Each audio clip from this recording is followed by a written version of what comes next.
نون والقلم وما يسطرون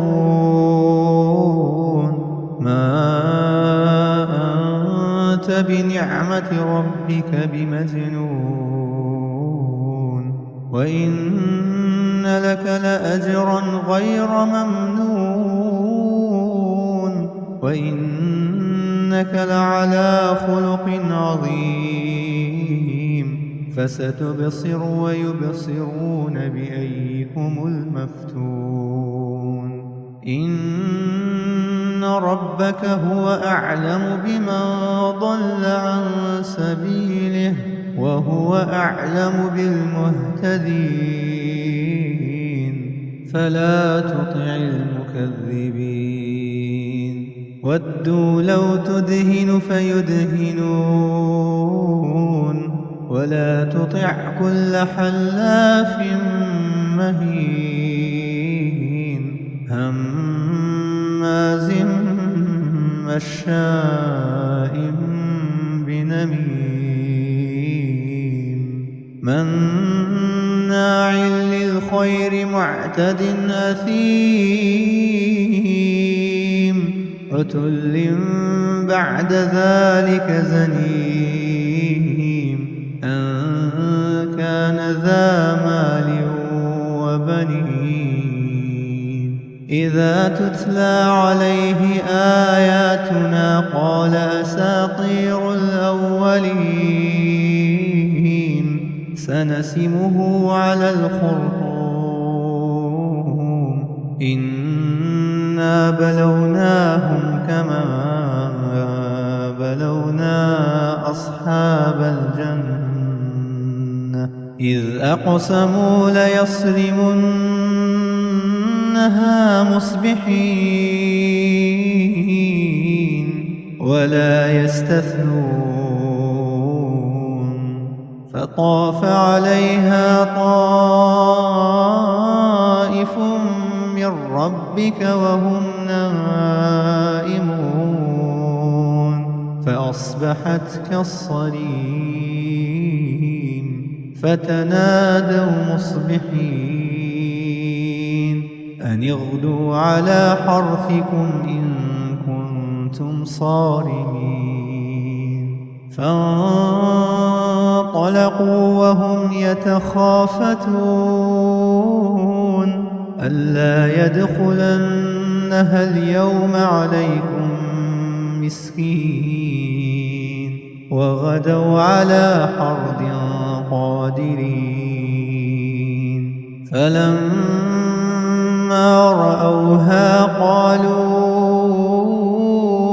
إنا لضالون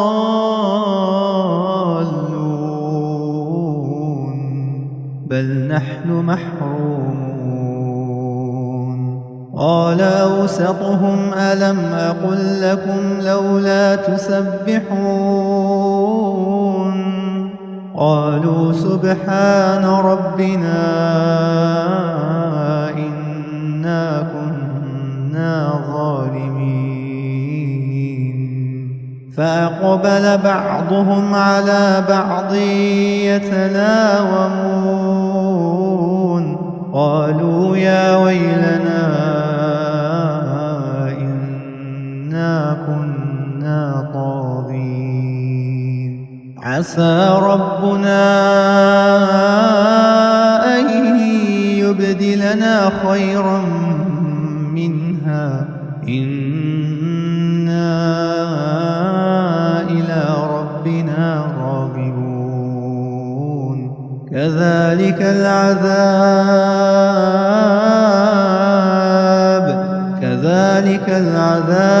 ولعذاب الآخرة أكبر لو كانوا يعلمون إن للمتقين عند ربهم جنات النعيم أفنجعل المسلمين كالمجرمين ما لكم كيف تحكمون أم لكم كتاب فيه تدرسون إن لكم فيه لما تخيرون أم لكم أيمان علينا بالغة إلى يوم القيامة إن لكم لما تحكمون سلهم أيهم بذلك زعيم أم لهم شركاء فليأتوا بشركائهم إن كانوا صادقين يوم يكشف عن ساق ويدعون إلى السجود فلا يستطيعون خاشعة أبصارهم ترهقهم ذلة وقد كانوا يدعون إلى السجود وهم سالمون فذرني ومن يكذب بهذا الحديث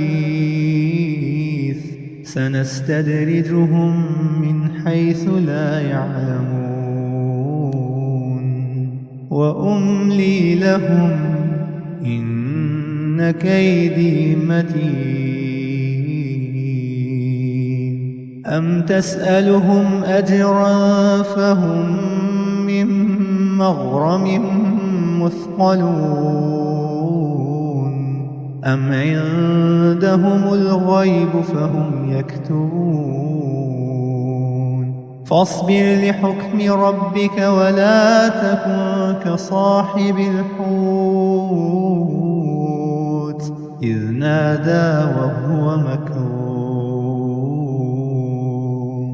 فاصبر لحكم ربك ولا تكن كصاحب الحوت إذ نادى وهو مكظوم لولا أن تداركه نعمة من ربه لنبذ بالعراء وهو مذموم فاجتباه ربه فجعله من الصالحين وإن يكاد الذين كفروا ليزلقونك بأبصارهم لما سمعوا الذكر ويقولون إنه